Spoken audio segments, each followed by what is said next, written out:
Hi, I'm Dennis Wilson. At Delta Dental, we're committed to educating the public, including the small business community, about the importance of oral health and its connection to overall well-being. That's why we're proud to support programming produced by the Caucus Educational Corporation. Funding for this edition of Think Tank with Steve Adubato has been provided by Delta Dental of New Jersey, NJM Insurance Group, PSE&G, TD Bank, Holy Name Medical Center, the New Jersey Economic Development Authority, the Turrell Fund, supporting Reimagine Childcare, Choose New Jersey, and by United Airlines. Promotional support provided by ROINJ, informing and connecting businesses in New Jersey, and by NJ.com, keeping communities informed and connected.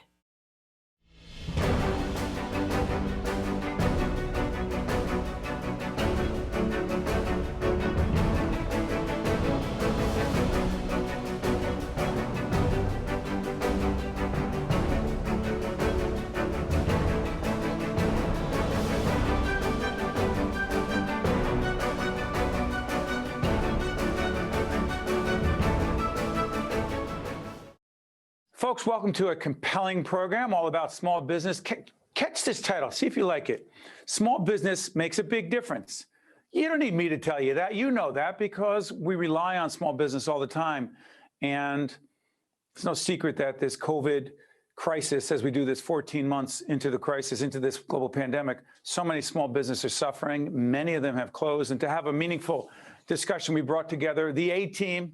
You hear that a lot in cable news, but this is actually true here on public television. Michele Siekerka is President and CEO, New Jersey Business and Industry Association. Welcome, Michele. Thanks, Steve. Great to be with you again. You got it. Next, we have Jim Kirkos, President and CEO of the Meadowlands Chamber of Commerce. Mr. Kirkos, you're in the house. Always good to be with you, Steve. Happy to be here. Welcome from the Meadowlands, and also Marjorie Perry, President and CEO of MZM Construction and Management. Marjorie, you good? I'm good, Steve. Thank you for having me. You got it. And finally, and by the way, those are three veterans. We have someone with us for the first time. Rana Shanawani is Executive Director of a terrific organization called the Women's Center for Entrepreneurship. Rana, since you are new with us, I'm going to start with you. As we tape this program, as we go into May 2021, we'll be seeing a little bit after. How would you describe, quote, the state of small business in the state of New Jersey? I think that the state of small businesses, specifically micro businesses, where we focus, is definitely in crisis. We have seen so many businesses close their doors completely, probably permanently. And we are doing our best as the Women's Center. We are a small business resource partner, so we are part of the Small Business Administration field officers, you could say. And so we help them all to do anything we can to keep their businesses open. So, for example, applying for PPP, EIDL grants, pivoting their businesses, anything we can do. We are on the front line trying to help them, and they are definitely in crisis. Marjorie, let me ask you this. By the way, Marjorie and Jim are members of our Board of Trustees. Just want to welcome them on that level and acknowledge that. Marjorie, let me ask you something. Your colleague just talks about federal government help, you know, PPE, et cetera, et cetera.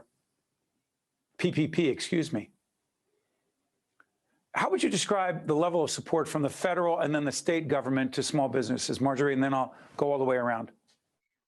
There's two answers to that. The first answer, if you were ready with banking relationships for PPP, you were able to kind of get through the process.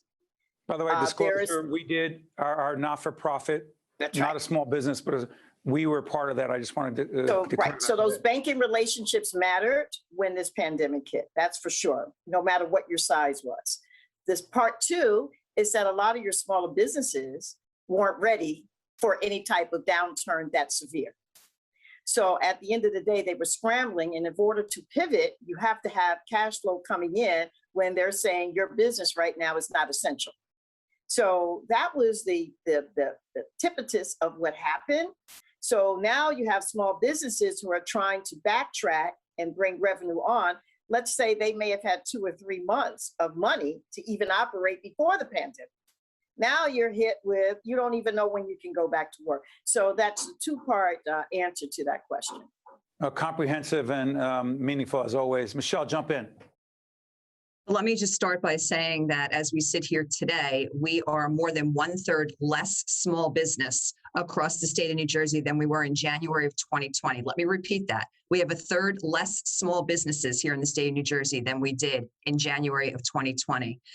That is powerful, that is impactful, and that says something. And it is those Main Street businesses that are the most crushed and hardest hit.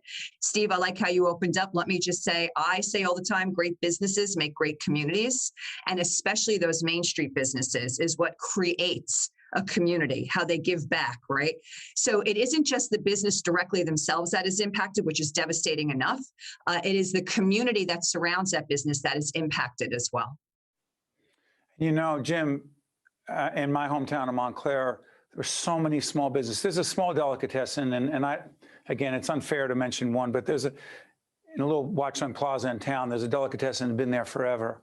High school kids in the Montclair High School, where our son goes, they're there, and it was there for us. And I literally, a few months into this, I'm going in there, masked up, and they're boarded up.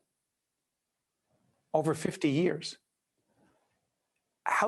Michele talked about how devastating it is, but in your area, the Meadowlands area, when that happens, talk about the impact it has, as Michele said, quote, on the community and individuals in that community. No, the impact of that, Steve, is really incredible. If you think about it, and I want to agree with something that Marjorie said. And unfortunately, businesses were not, especially the smaller businesses and mainstream businesses, they weren't really prepared for obviously the length of time of this pandemic. And so some of the people were just absolutely shell-shocked. And those Main Street businesses, some of which decided that they just didn't have the wherewithal mentally, financially, to go through saving themselves in that business, and they just decided to shut their doors. And the impact on the community is huge, because let's face it, the individual small businesses are the ones that donate to the Tricky Tray. They donate food to all the PTA events. They're the sponsors of the soccer team and the baseball team and the high school band and all of those things. Most of that is coming from small local businesses. Our big companies are very supportive of communities in most ways, but it's those small, as we know, and those small businesses are really impactful on the community side. Rana, let's push this a little bit further on women and minority-owned businesses. If the impact of COVID, where we are as we're taping right now, again, seen later, if it's this devastating, Michele's numbers are right, and I've seen the BIA numbers and others that are put out there, 1/3, and it's unfortunately going to likely grow. If it's that bad across the board, how much worse and or challenging is it, Marjorie, I'll come to you, for minority and women-owned businesses? Rana? So 41% of Black-owned businesses have been closed permanently. So absolutely, it is a higher percentage, and that is because they have less access to all the resources that other business owners have. And I think Marjorie hit the nail on the head in terms of being prepared for the pandemic, having those relationships with banks, having all your documents in order. A lot of that stuff was not available to minority-owned businesses. So yes, it has hit them really hard. And I also wanted to bring about the concept of micro entrepreneurs. So really the solopreneurs.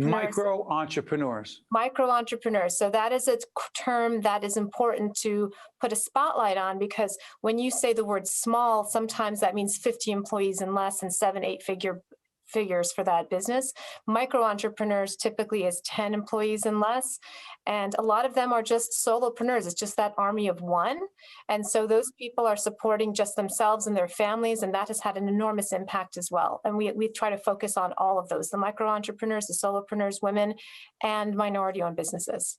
And Marjorie, you and I have had so many conversations over the years, both on and off, about leadership, about management. We're students of it, right? Yes. We struggle with it. We're entrepreneurs. We run our own operation. We have great teams behind us. But I've got to ask you, as a business person who's been through a lot, how have you kept not only the bottom line, but your own sanity? One of the things that you and I have also talked about, that I've always done continuing education. So I just finished graduating from the Harvard OPM program. So one of the things that was really key for our business is that we keep retooling through learning. And a lot of small businesses don't think that way. They think, like my cleaners down the street in South Orange is closed. Shoemakers have closed because that's not their thinking of doing that continued education. They do what they do, the way they do it. That's right. So what do you want me to do? No Pivot. problem. Michele Siekerka says recovery is reinvention. A shoemaker is going to reinvent?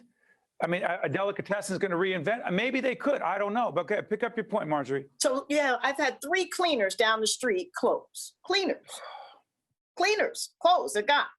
So I say all that to say is that, and Steve, you and I did a lot for, full disclosure, NJIT. I'm always telling smaller businesses, continue to do the learning and educating when things are good. Put yourself in a class. Make sure that you understand finance, because here is an opportunity. If we didn't have operational excellence at our moment of the pandemic, we would not have survived either. So that has always been my messaging. I will continue to do that until I retire. I don't know what day that'll be. I'm looking forward to it one day. No time soon. Okay. But at the end of the day, they couldn't pivot. That's right. And if you can't pivot, for any reason, or let's just say, do you have a backup plan? What is your continuity plan? How many small businesses have a continuity plan? They don't. So that is the lesson from that. I'm hoping, I just did a project for Lincoln Park the other day on teaching businesses how to have a business continuity plan. What happens if?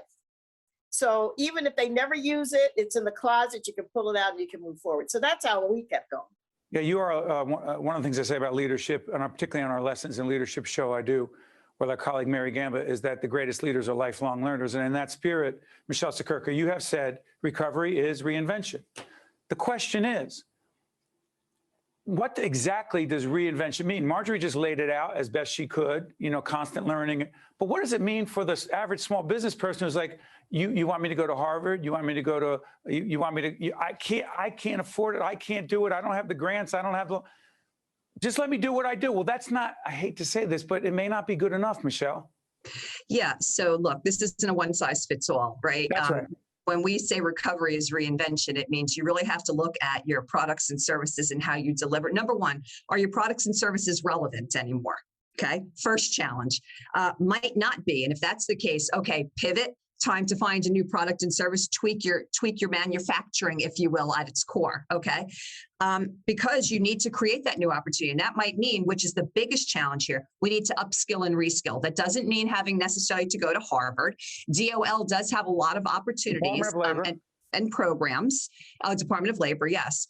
And we are advocating tirelessly. Jim knows, right? We're working together with New Jersey Business Coalition and others to say, let's take that rescue money that's coming to New Jersey and let's put it into workforce development, because we have many, many people who need to be reskilled, upskilled, and retooled.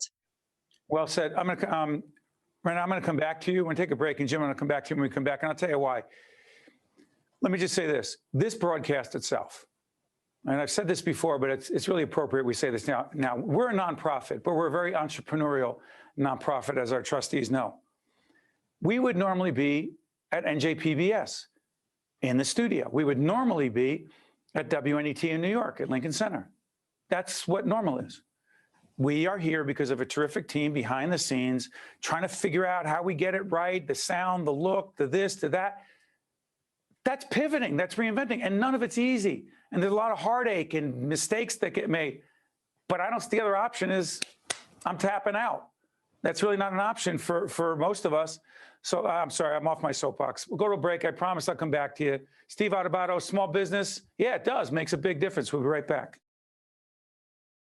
To watch more Think Tank with Steve Adubato, find us online and follow us on social media. Welcome back, talking about small business with a terrific panel. Jim Kirkos, I want to come right back to you. You jump in because I know you have a point. The businesses that have the most trouble, there's learning situations. This is a case study in what Marjorie talked about in terms of business continuity. Businesses need to be able to plan. They need to have these relationships already pre-established.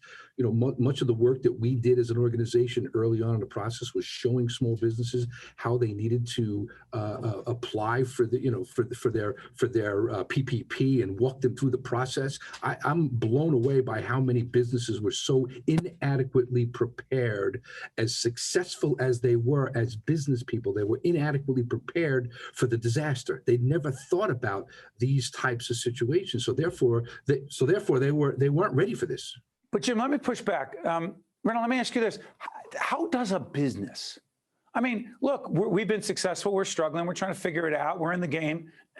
But to say that we were prepared for a global pandemic, respectfully, Jim, I can't say as a leader of our not-for-profit production company, I was prepared. I started scrambling, saying, what are our options? But what does it actually mean? Being prepared means having a banking relationship. Being prepared means knowing what grants and loans are out there, but a lot of them were created after the pandemic. But what else, from your perspective, Rana, does being prepared mean for a small business? So going back to the point of micro businesses, it means things like making sure that your paperwork is in order, that your payroll was in order, and simplest things as making sure your business bank account isn't commingled with your personal bank account. That was something that we ran into multiple times. Yes, we have many clients that had their business revenues mingled with their personal bank account. So they didn't have a separate bank account where they could keep track of things. And then when it came time to submit paperwork for all the different options that were out there, they were absolutely unprepared. So we always say from day one, make sure you have all of that stuff in order, buttoned up and ready to go. When you are submitting payroll, let's say some people you have a personal business, they're just taking drawdowns straight from the bank. They're not actually recording payroll specifically for themselves. So that when they go to apply, they're trying to use the Schedule C. Some of them didn't have their Schedule C prepared and things. So it's things like that. And I just want to go back to the point of education. And real quick, because we're going to clarify a Harvard thing in about a second. Go ahead. Sure. So we give tons and tons of classes for that basic micro entrepreneur all the way up to more advanced entrepreneurship. And we're a nonprofit. We get big grants. We cover all the costs of those classes. So I just want to put that out there. And plus, we have one-on-one business counselors, which can help with all of that stuff. Marjorie, first of all, clarify the Harvard thing. They came after you, right? Yeah, well, I was selected as one of the fastest growing urban businesses in 2018. And I talked to Michele about that as well. And they said, why don't you apply for this OPM program? And the gift of doing that level of program, because there's great entrepreneurship programs. You have SBDC, you have this program that Rana just talked about. Michele's organization does a tremendous job with. So there's a lot of places you can go. But one of the gifts from the Harvard was that now you're sitting in a room with billionaires who are talking numbers all the time. So it really makes you think way outside the box on operational excellence. So not that we were super prepared, but I had at least the information in the back of my mind that I could translate to our team so that when this came up, we could say, okay, take a minute. What would we do? We could write a business continuity plan. Even if we didn't have one, we at least knew what that meant, a business continuity plan. And then you could put things like that in place, because one of the things about the programs that I've taken around the state, they don't talk about that much about business continuity plans. That's right. Out of all the trainings, I have never really talked about a business continuity plan. So that was the Harvard experience, 2 years. You know, I'm with the best businesses around the world. And so the huge takeaway from that is always being prepared and definitely having that business continuity plan. And by the way, Michele, as we come back to you, and there are institutions of higher learning in the state of New Jersey. No disrespect to the Ivy League. They came after Marjorie Perry. That's wonderful. But we have some great institutions of higher learning that very much focus on small business. Michele, I need to come back to you.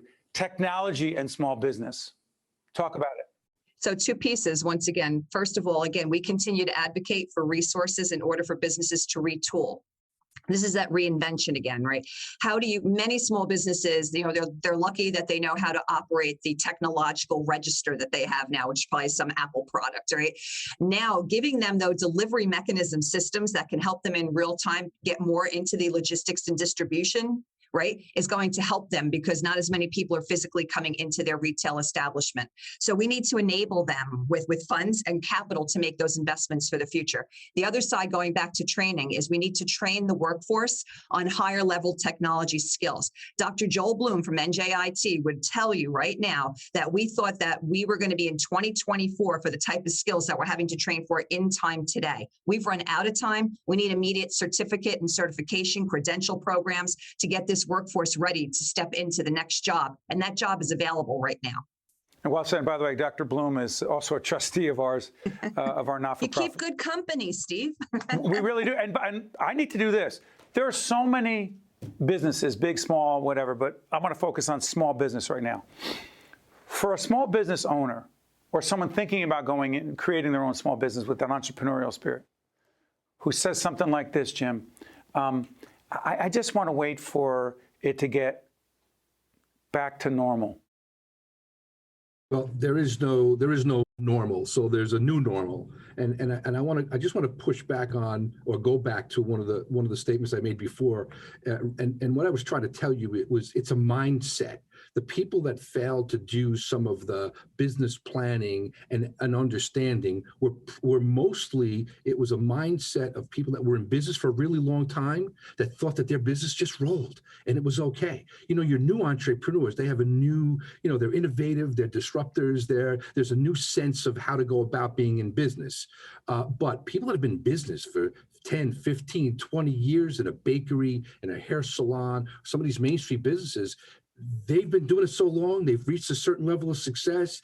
They come to work every day, the door opens, their customers come in every day, and all of a sudden they didn't. And they didn't know it. So they didn't have the mindset to even think about what it takes to do the business continuity planning that Marjorie was talking about and even understand where to turn.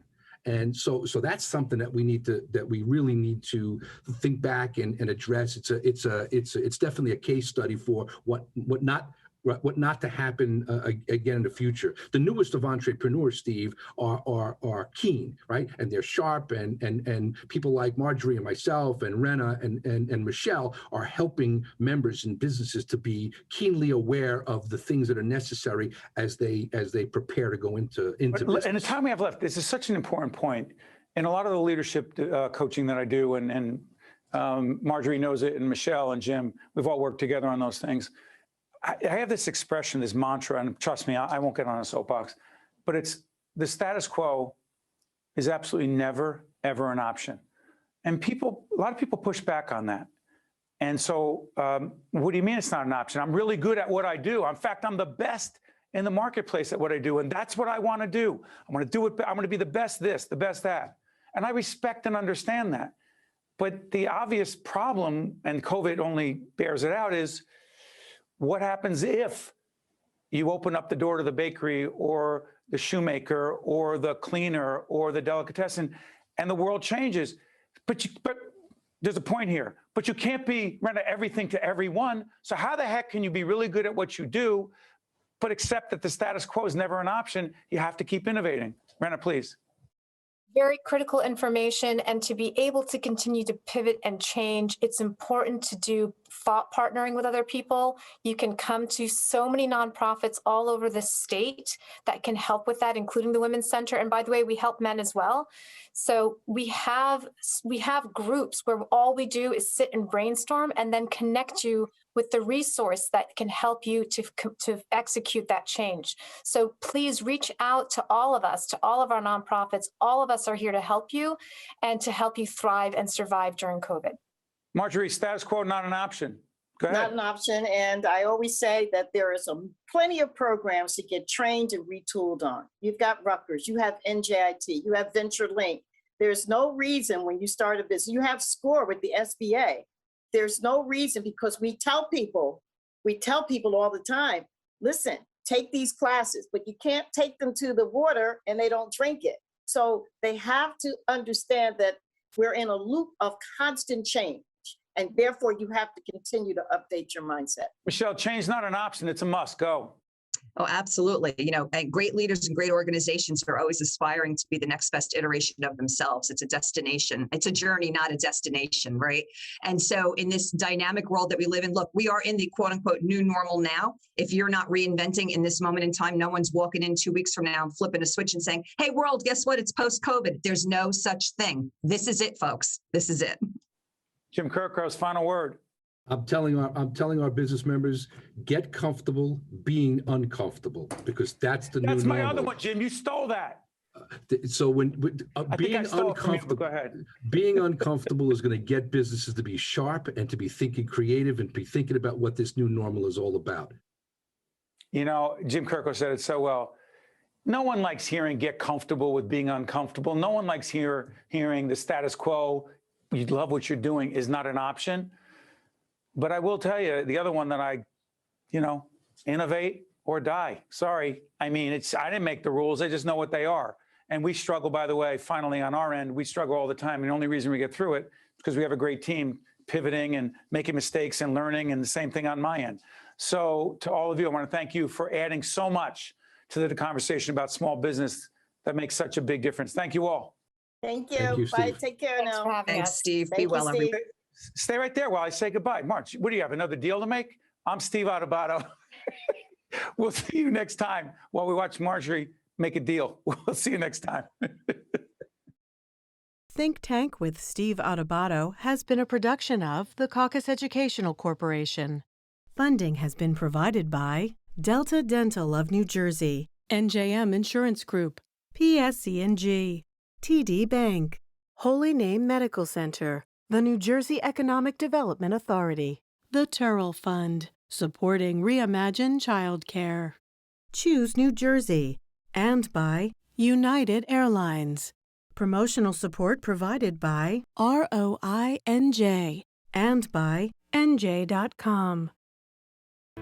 NJM Insurance Company has been serving New Jersey policyholders for more than 100 years. But just who are NJM's policyholders?